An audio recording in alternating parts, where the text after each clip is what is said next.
Let me preface this by getting the scene right. You're in the 90s, during the height of the action movie craze, and a new movie is coming out.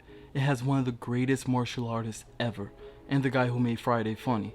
No way this could work out, right? The fatigue of action movies has had to already set in by this time, and we need a different form of entertainment, right? And no, this movie, much to your chagrin, was innovative by all means, and the relationship between Chris Tucker and Jackie Chan became something of legend. Starting off with the two leads of the movie, they are Yang Lee and James Carter. Let's start off with the more comedic lead of Carter. This is by far one of Chris Tucker's best roles, and he shines in it as a completely ignorant, selfish detective who is so scarred by his father's passing that he refuses help as he intends to carry on his legacy. Carter's arc opens up with him as an undercover cop trying to have a deal with nice guy Eddie, and as expected, the deal goes south when some idiot cops don't recognize him, and that leads to them and Eddie getting hurt in the ensuing kerfuffle. This gets him reprimanded by his boss because he performs like a habitual asshole. From here, we get to see Carter as a Chris Tucker character, but on 10. His jokes come at a rapid pace, and he essentially forms the heart of the movie. Now, Lee is considered the more dramatic lead, since his story arc is directly tied to the conflict at hand.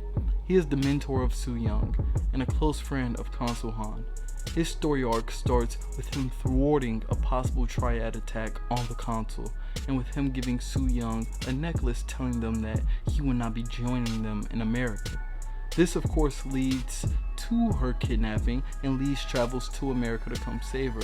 While Carter is the heart of the movie, Lee is the backbone, constantly keeping the plot progressing. They are a perfect gel of polar opposites that makes the movie much more interesting than other action movies. This blending was ultimately done through the jokes of the movie.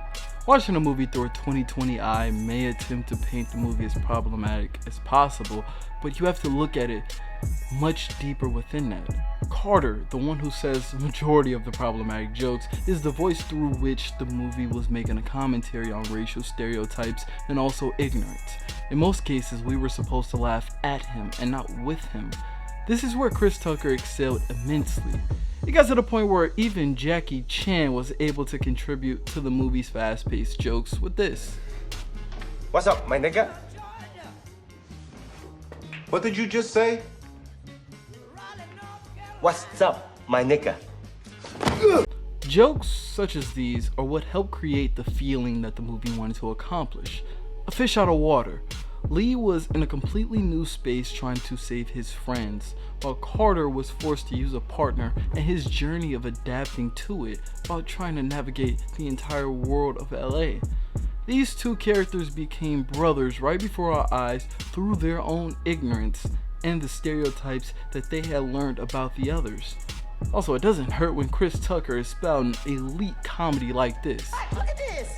That's just not a cigarette, man. This cigarette weed! Well, it looking like a cigarette. You better have glaucoma. 14 be coming around. Hello? Who's this? Hello? Give me the phone. The FBI? Yeah, this the FBI. Yeah, this is the FBI. If you want the girl back alive, listen and do not talk. Okay, I'm listening. Let me get a pen. All right, cool. The drop will be made tonight, 11 p.m. The amount will be $50 million. $50 million? And who you think you kidnapped, Chelsea Clinton? Keep him talking. You want any files with that? What is your name? What's your name, man? You called us. Why you want to know my name? Hey, look, man. All right, hold up. Calm down. I'm trying to hook you up, man. I'm on your side. I'll get you the money. I'm gonna make sure you get the money and we can spend it together. You know, when you get it, because I don't even really work for them. Talk about this movie without talking about the fight scenes that it had. Jackie Chan is at his top level with the stunts that he was performing, and with every fight, they will add something new to catch your eye to make sure that your eyes stay glued to the screen. Such as this scene with Jackie trying to protect the Chinese artifacts from destruction while also trying to incapacitate two triad members at the same time. This movie has stakes within it. If Carter and Lee fail, then there will be blood on their hands due to the triad killing Soo Young. So every fight that they get into is weighted much more heavily because it is needed for them to win for her safety. This film was literally my childhood. My mother tells me that after I watched this film for the 10th time, I would run around the house in a suit trying karate, doing my best imitation of Chris Tucker and Jackie Chan. This movie brought so much joy to my life, and so many more of my friends share some of the same common memories such as myself. And from here, I do feel as though Chris Tucker should have been nominated for an Oscar for this role. Now, before you go screaming at my screen telling me that I am so badly wrong, hear me out. The Oscars are usually reserved for those actors who excel in traumatic roles that make you feel for them. But acting is much more than just drama. Acting is also defined within comedy. In comedy excellence, has gone unnoticed for far too long.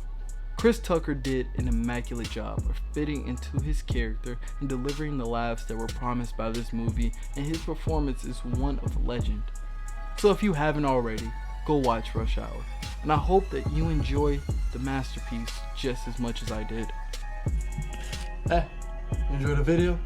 If you did, then you should leave a like, maybe even a comment, and definitely punch this button right here to subscribe.